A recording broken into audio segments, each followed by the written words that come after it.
Sure ako maraming magagalit sa akin sa sasabihin ko.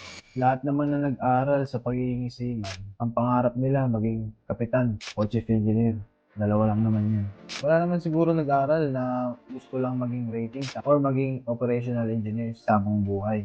Lahat gusto umangat. Pero bakit napakakunti ng umaabot sa taas? Sa kapitan at sa chief engineer. Hindi yun dahil hindi sila magaling, kundi dahil sa limiting belief na crash ng maling sistema yung pangarap nila. Nandiyan na yung procrastination, maling pananaw, at walang nag-guide sa kanila kung paano nga ba ma-promote.